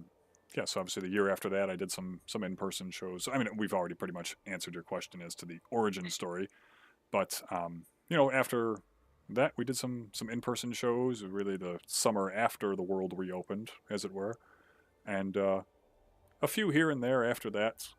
Then I honestly got so busy with private work and the web store and one or two arrangements to sell some different product on consignment that I'm like, hey, I don't need to be, as we discussed last week and even the episode prior, Tom. I don't need to be hauling 80 pounds of stuff 5 different times from my car to a vendor stall and potentially getting a hernia to sell 3 things and make back my booth fee and maybe pay for lunch from one of the food vendors a few slots over. Yeah, I mean, I not still worth it. do. There's still a couple events I do for the sake of getting out and supporting some friends who run them and and talking shop with various other locals that do other cool stuff. But by and large, I mean, I'm busy enough now in barely a few Well, years of this crap. almost sort of ties Slowly end back to goal. like, I mean, not to get too hustle grind bro here, but you think No, of like stocks or like day trading and shit like that. It's like, well, what's your out? Not necessarily here would be your out, but like what's your desired goal? Like you find yes, you get your number and you just stick with that. and Like it's and like, do you scoot. Yeah. need to be going to like right? Could you possibly make more money if you decided to really like go ape shit and Yeah. burn 6 of your fucking weekends out of the summer going to like those shows and having some hits and having some misses? Oh, yeah. Maybe, but like, Yeah. is it really worth your time if you've already got a good gig doing what you're doing now? Yeah. Probably not, to be honest. Right. And some people want to take that route instead, which is great. The overarching theme. And there's a social aspect to it and stuff like that too, which I guess I understand. But Yes, I mean, like, yeah, yes. I mean, if you're happy where you're at with not having to deal with other people or vendor or coordinators at those kinds of things, or other vendors that are complete morons, or customers that are complete morons in person, like, yeah, great. Yeah. Job's good. That's not to say is that I've done well at a few, because I have, and there are other people who do this work and do quite well at those. Again, we're not taking anything away from them or disparaging anybody, but yeah, they were too hit or miss for me, and I wanted to go another direction, so I did. It's far from mandatory. Yeah, I yeah. guess, yeah. And I, as I said, do run this as a hobby that pretends it's a side business, and that's what I want to do. And I'm fortunate to have some really cool arrangements by way of being able to sell stuff at other people's fairly relevant businesses. I sell some work out of a local brewery. I sell some work out of a local greenhouse. I just do that. And the web store is honestly taking off. And right back to more recently discussed topics. Just we're doing some work for friends. I mentioned that big order for our mutual friend Tom for the 11 pool heater hooks. Oh yeah. Just stuff like that people hit me up with once in a while, and even honestly at some of our local watering holes where people know that I do this stuff and have done some work for the venue. Yeah, I have the work coming to me in a sufficient volume at this point where I'm making definitely doing more than paying a bar tab once in a while. Well, people are going to think I drink a lot if I really keep it up with these particular metaphors, aren't they? But also having time to work on my own, more art for art's sake projects. And that's just what my end goal was. If things continue expanding, great. I don't have to, look for another job. If not, whatever. Yeah. There you go. That's pretty much, I think, the long-awaited finale of that harangue. I guess we can get back into some other Q&A. Maybe our newest couple of viewers are actually in existence and might have some questions related to the work. So in fact, any of the 3 people allegedly watching are alive, by all means, sound off in the chat. Let us know at least how everybody sounds, if this was at all interesting to you, and if you have any questions. But because Tom just dropped in here, we can circle back to like our normal intro segment here, which we did do with Shawn. Tom, what are you working on right now? Anything interesting? I'm trying to think vis-a-vis what we talked about last week. It really has only been a week, yeah. Yeah, right. I mean, I've done some tech work on some airsoft stuff. I've gotten woke on the fact that you can apparently buy as a new item over $1,000 wire strippers. Apparently, this is like a purchase that you are allowed to make, and it's such a niche item. They're called thermal wire strippers. That are such a niche item that they haven't even been made by a cheap, junky Chinese company yet. Remarkable. Okay. But yeah, they're still yeah, between like $1,400-$1,500 new. Got a set of them for $100 on eBay. For like basically like normal wire strippers picture, but they also heat up, so they're like a hot knife combined with a set of wire strippers, and you can use it for precision stripping on like 30 to like 40 gauge wire. So like really small wire that would normally just get annihilated by like a normal pair of wire cutters that you kind of have to just like strip by like. Oh yeah, because there's so little copper inside. Yeah. Yeah, exactly. With so little copper and so little insulation jacketing, or sometimes too much insulation jacketing for so little copper that you just have to like. Yes, that's what I meant. Like whittle it off using like a hobby knife. So this is exactly what that's meant for. So you don't have to do that. And that's honestly like the kind of wiring that if like you're doing like Arduino work and like stuff like that, you use that kind of wiring a lot. So frankly, if you can find one for that kind of price, at least to me, that's just like one of those little headaches that I'm willing to pay $100 to make go away. Yeah. So yeah, you do enough of that kind of work, and especially as you get into more, fine work and specialized work, like we've talked about. Well worth it. Yeah. Yeah. So I'm sorry, you said this is a $1,000+ tool you found on eBay for 100. Yep. Okay. Yeah. Like just because it was used, or like does the seller just not? Because it was used. It was working. Yeah. No, I think they knew what they had. It was just like being surplus from like Yeah. Okay. An okay. So a tool sale sort of situation. Yeah. They're actually fairly routinely like it's funny because like this is very clearly like you just looking at them you can tell that there's like new ones like Heiko, who's like a pretty common higher end Japanese soldering tool maker. They make like modern ones and stuff like that. But there's some really old, still not like out there American companies that make these things. And they're just so niche. I assume, like, funny, we don't really have one, and I work in aerospace. We don't use them in my neck of the woods, but, like, I would picture these things probably being used in that kind of application. Yeah. And beyond that, and outside of, like, again, needing to strip really thin wires, they're not cleanly. They're really not, evidently, they're niche enough that you're really not seeing them, like, being reproduced and being sold on, like, AliExpress or anything like that. So, right. Like, you can't find them on Amazon. Like, you can find, like, parts for them. Things like that, but like they're really like the cheapest one I think I saw new might have been like $600.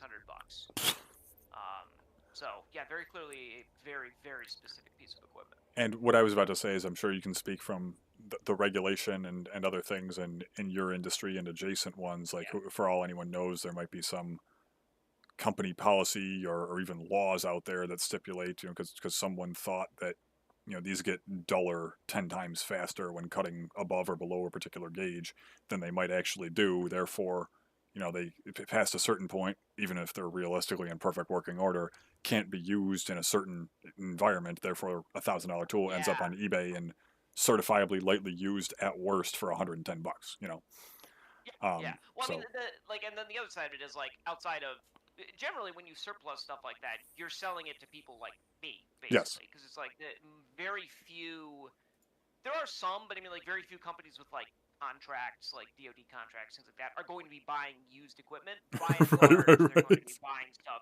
No, it's like because like there's some that do. I mean, like there's lots of like very legitimate, like 150 to like even But it's not a. I laugh. Will buy used equipment. Right, and I just laugh. And I was just laughing because that's like.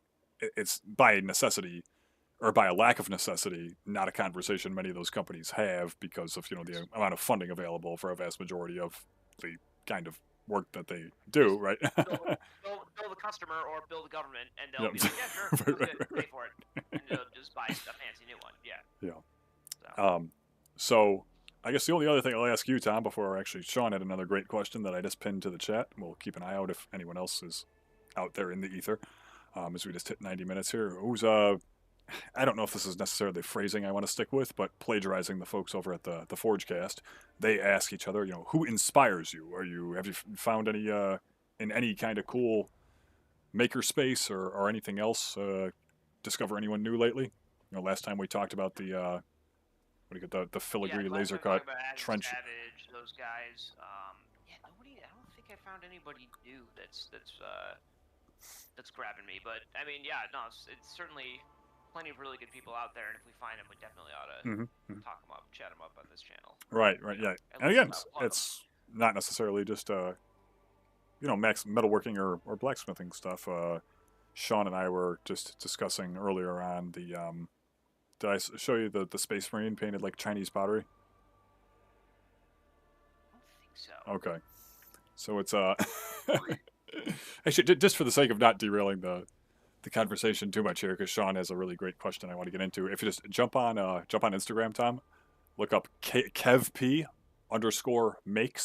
It's both of his 2 latest posts. This thing looks awesome. Actually, or did our chat transfer? There, Shawn's got it.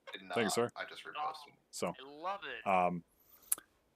But anyway, so Shawn just freehand. Good grief. must be, yeah. God bless. It sure don't look like water slide transfers, regardless. No. Or laser cleaner or laser engraver. That's magnificent. So Shawn asks, what is your favorite project so far? Least favorite or most challenging? I would have to sit and think for a while. Favorite so far, I wouldn't say it's necessarily my most. You would think one of my most involved ones. I don't know if I would say that because a lot of stuff, as I complain to you guys about, I get close to 20 hours into, and it gets 8 likes on Instagram because I don't post one post after another of the exact same little niche of forging or sheet metal art or whatever. Frankly, some of the most fun projects are the ones that you get the instant project finished high. Yeah. You can bang it out in a day. Like the Trench Crusade helmet was a great project. Yes, the Iron Capital thing. Finish in one day, you get all the satisfaction of basically banging out 99% of a project. Yeah. Absolutely. Yeah, that's really well. I'll answer this sort of in a roundabout way first. My favorite project so far has been a series of projects. Basically, as I think about this more, all of the candidates are one of these projects like our one-day build-off Trench Pilgrim helmet from the Trench Crusade universe. Photos of that are on the Instagram and the Facebook and the subreddits, where, again, even if it takes a few of us and a lot of time and aggravation and blood, sweat, and Heinekens, we get to I like to use a car analogy. We get to what the equivalent of a base trim vehicle is. Right then, right there, done. We can then come back to it anytime we want and do the other 20% of the work that involves the other 80% of the effort, right? But when we literally just get as far as without without rushing or doing cheap shoddy work, just getting something together where it just sort of doesn't necessarily reinvent the wheel or is necessarily my best work, but is the beginning of a piece that I'm happy with. That's what I really like the most. As far as some of the stuff, let's see, what gun to my head, what would I say is among my favorites right now? Probably collectively the various faction and corporate logos we've done over the course of 4 years now for EVE Online related subject matter. If only because, and I was just thinking today how I got a shout out in the November Creatives Corner, which is the official community newsletter of the game. A buddy of mine sent me that link one fine Saturday morning. He's like, dude, check this out, literally right now. And that was pretty fun to see. I'm trying to think of other fun milestones. Well, we might follow up with them. We might not end up tackling it, but it's not that a large company that owns the IP rights to something I enjoy reached out as much as someone who at one time was involved with them. I posted a similar piece of sheet metal art of, I'm sure you guys remember, my Kellhounds emblem out of actually my first, I think it was my first steel piece, maybe except for your Minmatar coaster, Tom. It was like my first plasma cutter project, which a lot of people very much liked on the BattleTech subreddit. And I got a fun comment like, hey, do you think you could do any kind of mech-shaped light post? I'm like, oh, that's interesting. I'll DM this guy. He's like, yeah, dude, I'm open to pretty much whatever. And I just talked to, a few details with him to start the conversation. But he's like a Mad Cat or Timber Wolf, if on the other side of the fence you prefer that term, would be ideal because I'm one of the 3 original guys who designed it in the 80s. No. Fair enough. Shit. And that was kind of cool as far as having a special connection a little bit for me because largely my introduction to BattleTech / Mech Warrior was one of a couple things. Likely the Mech Warrior video games, which I know the Mad Cat / Timberwolf was in Mech Warrior 3. I don't remember if it was on the box art, but I know... Actually, I think before I played any of the PC games, I rented one of them on PS1 when I was a wee lad. And I think Mech Warrior 2 had one on the cover. So, if not the very first exposure to this franchise, it was one of the first, maybe after, definitely the first exposure to like the miniatures game. Was seeing a Timberwolf or a Mad Cat miniature that actually my cousin and I bought at our local, now long gone, Hobbytown, USA store, which for a time in the 2000s stocked BattleTech. So that was kind of cool that of all the people to interact with my decently high traffic, but not like, front page of Reddit level numbers Reddit post, it was one of the guys who literally designed this frickin' mech. And of any mech that it could have been, it was the one that I believe was the first was the first BattleTech miniature I ever really, saw and handled. That's pretty good. So that's a perspective project rather than an actual finished project. Yeah. As far as my other favorites, I'm just trying to think of what other sheet metal art we have hanging up down there right now. We got the Eve signs, we got that. I made the Command and Conquer ones for my buddy out east, west, whatever direction Michigan is. And more so, I think that seeing the appeal and the interest in the different hand-cut sheet metal emblems was pretty neat. I would eventually like to, start doing them for local businesses and stuff, but we'll see how that goes. Forging-wise, as far as like the combination of different processes culminating in an end result, I really like the most. I did a 40th anniversary commemorative piece that's on my Facebook page for my aunt and uncle last year. That came out pretty cool. I've done a few different flavors of trivets over the years. Those came out pretty cool. Fairly recently, I've finished that roughly waist-high candle, which was probably my biggest forging project so far on the power hammer. Yep. So, yeah, there's been a lot. Let me just take a quick peruse through my photos. I want to say there's something else gaming related or other interesting. You know what? I wonder if we have to unlock a core memory of something horrendous. Because you've been dancing around that part of the coin. Oh no, we'll get to it, and it's really just because I'm really sitting and thinking about what it's because it's tough to say my favorite piece. My cattails a little while ago. Those are cool. Singers, vice jaws, coat hooks, diamond hooks. I did a fire poker in late 2020 for a buddy of mine, my buddy Rich, and I heard secondhand kind of a, speaking, complimenting somebody behind their back sort of situation. I heard through another buddy of ours how much he really liked that thing, so that was pretty funny to hear in the best of ways. Jesus, I've since made like 6 of those. Um, the servo skulls are probably up there. Pretty great Yeah, that's just such a funny idea that a lot of people really enjoyed. and Um, practical. yep, yep. Um,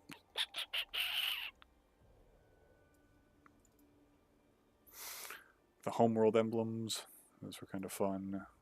Uh, who's Justin? What is his tooling commission? Oh yeah, that's the Justin.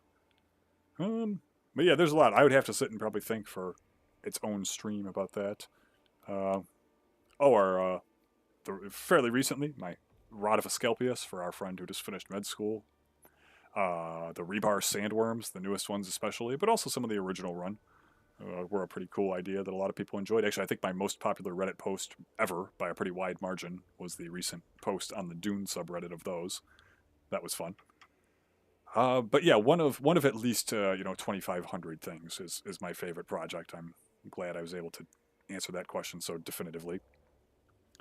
On to my least favorite. To be honest, guys, we're at a record 2 viewers, and I'm so damn parched at this point that I'm going to step out and, all joking aside, get me a Heineken, and you guys can theorize about it, keeping the stream going for a couple minutes, and then tell me the verdict while I brainstorm myself. All right, AFK a couple. All you guys, you have the con. I don't know. I'm like I was gonna say like my first comment was gonna be I'm imagining like it's probably not a project that in and of itself was that bad, like as a result of the project. I'm guessing it was something that absolutely sucked because of materials. So it was like something that like he had an idea and it was like a complete shit show because all of the stock that he had was like all rusted out or like broken away that he didn't expect it to because it'd been sitting out in the open for like 15 years, something like that. Something that come to mind to me are the ghosts that he did like 2 or 3 years ago for That's Halloween. true. Were those annoying to do though, or were they just like Fitting the description of what you were thinking along the lines of, that's the first thing okay? comes to mind. Because just think about the shape of that, the way you have to Yeah, heat it, and then punch it out. I would now Do I actually you got think me that's thinking. bad? Probably That not. could be bad. The Grim Reapers probably sucked because I'm pretty sure that those Maddox tops are like would be like tool steel. So like that stuff's kind of a nightmare to work with, from what I As I've understand. been learning. Fair, yeah, you know better. Way both of you know way better than me. But yeah, no, like that really hard stuff is probably a bit of a disaster. Although I don't know how much actual like forging he had to do on those because I think it was mostly like I think like the Maddox was kind of like on its own and like basically just All had right, to I'm cut back. it and then Shawn was thinking the ghosts. I'm thinking now it probably was the Grim Reaper made from the Maddox Wow. Okay. Yeah. because the Maddox Those is are. made of tool steel probably, which probably sucks balls to deal with. Yeah. So only one of those I actually needed to cut anything off of. It was the what actually is a matic? That's with a pickaxe with the pick on one end and the other end's flat, right? More like a Yes. hoe. Like a hoe. That's okay. Correct. And then another one is a proper pickaxe. It's called a pickaxe. I don't know why I thought a matic was actually what a pickaxe is. Pickaxe is pointy bits on both ends. Yes, The yes. Maddox has the hoe side on one end. So, believe it or not, I mean, people talk about it like it's this arduous task, and it can be if you're cutting like big stock. But I don't find like, oh my god, tool steel. I mean, I'm sure there are some ultra hard alloys that I've never worked with, and I'm not going to pretend to speak from that perspective. But like, cutting a nearly 1 by 2 inch hunk of tool steel is like no one's going to sit here and imply that cutting a piece of mild that thick with a cutoff wheel isn't going to suck and be a while. Like I've never been like, oh my god, this was 5 times more work because it was hardenable.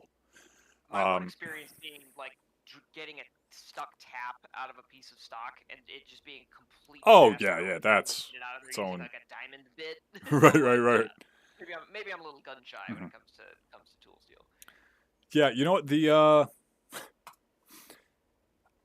the ghosts were sort of a definitely a runner up because they were sort of an inadvertent prologue to a later project, much more recently, that rhymes with our good buddy's speaker stands commission. So if you remember hearing about this at all, a friend of ours gave me a bunch of, it was the ruins of an old gazebo or something, one of the Home Depot specials that, I don't know if he inherited it with his house he bought a few years back, or they bought it and the wind destroyed it and he could use My suspicion, my first thought was that the project wasn't going to be a shit show because of the project inherently, but because of the materials you ended up working with. Yes. Okay. And I don't even know if I'll blame the material, because it really, I didn't want to spend 10 minutes swapping the gas line between welders to the the welding gas, the C25 tank, which would actually make sense, so I could then use the smaller welder. So instead, I just spent over an hour dialing in my settings on our big welder to, at least most of the time, not burn through not only 32nd of an inch thick tube stock, square tube, but also definitely not like premium alloy, to put it politely. Right. So I had to weld together. Again, it looks like just another. I'm gonna find a picture of it and throw it up, just because that's what a stream is fundamentally for. I'm going to leverage that to the fullest possible extent. J speaker stand. I know it's in here. Stand by. No, it's not. Ripper, well, let's pull it off the page. So, yeah, it's, again, not the most involved project, but it was one of the, or I should say not the most interesting project. It was realistically one of the most involved, though. We had to weld up just these big old, screen capture is up. Let's go. On hide. All right. I just went full screen on the Forge page. Actually, I'm going to crop the screen. No, it just scales it. Can I crop? Let's find out. There's nothing to hide, but I'm just curious. Yep. Who cares? Oh yeah, there Who you go. cares? It's up. Yeah, I was just going to try to crop down to the photo is helpful. Here's what I can do. Ta-da! Now you can't see my public Facebook page post. And yeah, you can. So basically, this is just 4 rectangles with 4 support legs on each. Note how that, for no good reason whatsoever, the back legs on one are 90 degrees oriented differently than the back legs on the other. Oh, and the front legs. So 4 come in from the respective fronts, 4 come in from the sides. That's fun. Serves no, functional difference, but consistency was rapidly thrown out the window as this project continued. So yeah, that was possibly the thinnest material, and simultaneously, maybe since building my coal forge, most involved singular welding project that I can think of. And a testament to why it's so important to not just take the time to do things properly, because we were objectively doing that with the tools available, but using the right tool for the right job and not expecting a particularly fine level of tolerance and level of work out of an even perfectly adjusted machine that's ostensibly and this is really saying something for a MIG welder. I'm sure Shawn can speak to this for sure. A machine that is that has enough proverbial horsepower behind it that we have no reservations whatsoever using it to weld truck frames back to commercial, like 3-axle truck frames back together. Yeah. So welder literally welds battleships together. Mm-hmm. But yeah, so that was probably my least favorite project, but for entirely my own reasons. I said I liked doing it. A friend of ours I did it for was in kind of a jam, so I was happy to step up and do it. I think he's gonna actually. We're probably gonna trade favors. I'm gonna have him surprise power wash the sliding door and the whole north side of the main building. So then my dad comes out and sees it one day. It's like, oh wow, it's not just 85% mildew anymore when clientele are picking up vehicles. Like, Dad, I know you know all these guys, but like, why do we? You're up on the roof at close to 67 patching holes. You don't need to Don't be have to doing. live like this. Why don't we like actually spruce things up otherwise too? We have this delightful like. Anyway, so that was probably my least favorite project, as I said, because I did not take the time to set it up properly, set up for it properly. And actually, even after we weld and ground, uh, that all together, you can still see spots where my dad actually followed up on his own time and touched up a lot of areas with body filler, with the cardinal sin. And and then we painted it up and made so the texture side is facing away from us. Obviously, you can barely see it on the top of the further one, but that is aluminum diamond plate for the backstops, because the speakers actually, I can't remember if they have them in these photos. I believe so. They actually have little risers in the form of scrap hex nuts under the bottoms or under the front legs, just so they sit at a slight angle to. I forget exactly why, if it was a weight thing or just like a sound or aesthetic thing, some combination thereof. But these stands, my associate didn't want the stands sitting flush or level with the floor. They needed to pitch. So relative to the front of them, they needed to pitch up a bit. Like, can do. Gotcha. Yeah, I don't know if the shape of like the wall. Oh, you know what he said? It helps with, actually. Believe it or not, Or uneven, or they're so big and tall that they again, it would take a while, but this helps minimize any chance of the speakers actually vibrating themselves off the stands. I remember that's exactly why he said that, because I believe they're up against a wall or something or other. But when they hit the backstop of the stands, they just don't slide off, and again, there's much less of a chance of them eventually vibrating off. So that's cool. So that was my favorite project, or least favorite project, rather. And yeah, was it the most challenging? I would say probably. Just given how much delicate welding there was to do. And then the GTFO mace happened. And I think that's recently taken, like, again, maybe with the exception of like my coal forge, which was 6 years ago, for like the most welding on a singular project. yeah. It's mostly welding. It's like a project built up welding flux. Yeah, that's effectively. or yeah, weld. No, I think it actually, when I consider that once I have all the segments ground, the way I did up the first one, there will absolutely be voids and other porosity from when I grind all the way through of my blanks. So there will be a second pass of welding, and just on those grounds alone, that will probably put us over the minimum, as it were, for the most welding involved in a singular major project. Yeah. And it's heavy stock too, so yeah, you wouldn't think that Right. it's actually that much welding from like a linear standpoint.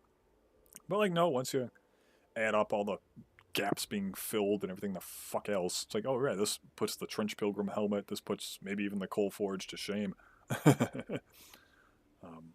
Or oh god, I that's again, this is like a finished piece, but I guess we can include it because we were talking about the coal forge. I think if we open it up to like any sort of equipment that I've made myself, treadle hammer easily obliterates everyone in terms of most welding involved singularly. But that was such a long time horizon as well. We started that in November of 2023, so that's just an arguably entirely different scale of project to discuss, right? Right. But yeah, that's probably where I'm at with that. Yeah, any ideas for, because we actually did this a lot in our very first gathering, Dom? Any pretend Q&A, for science questions? If you were a hypothetical viewer, what might be going through their mind at this point? Good one. How do you make $1 million forging? Well, you start with $2 million. Well, I mean, yeah, there you go. Always a solid one. I feel like you're missing another really important one. Go on. Are you single? I can't remember. Yeah, you gotta check that sometimes. Can't remember. Yeah. point. Mm. But come on, you know that's going to be a top question at some point. Right, yeah, maybe once we get up to like 4 viewers. Direct correlation. This is Classic Q&A. the foreign scammers are going to start, asking things of that nature. Tapping in, yeah, I can't have that. Mhm. Don't want So people almost like a, scam. say, almost like a third-rate, like radio or late night show should, because we have yet to really unleash him. I was waiting for you, Tom, but you've heard legend at least of Shawn's generic streamer bit, or his Oh, God, yes. his stream sona, as it were. Should that be like, again, back to like an old radio show? Should that be something we like recurrently do and like call Shawn live being him and like ask what he thinks about the like top? like 1033 The Edge, like, yeah.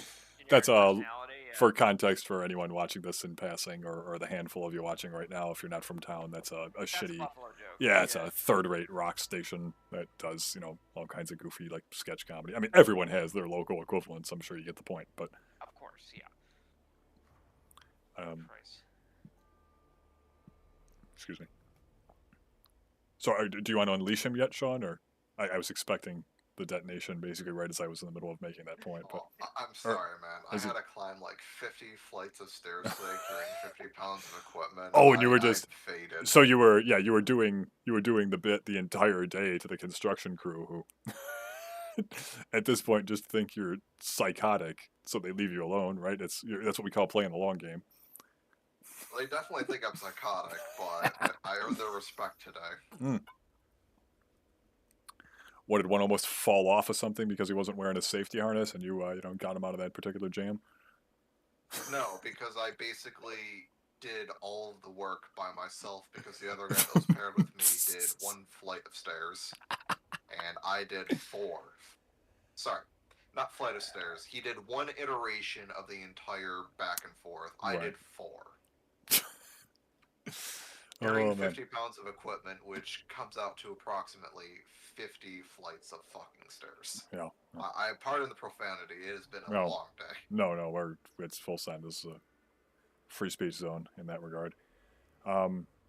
So we're just shy of 2 hours here. I think we'll end it there, but in line with this topic, guys, I do want to have a brief private conversation afterwards. But so we got a few people watching. If the chat was a little more lively, I might go a little longer. But I think we'll just call it here. We will see you guys, if not sooner, likely not sooner, definitely next Wednesday. I will actually get the event up sooner than, an hour before we actually go live, so it's a little easier to pre-save, bookmark, save in your, save in your Outlook calendar, because that's something people under 46 do, right? And write it down on the, we'll be in touch. On the paper calendar. Yep.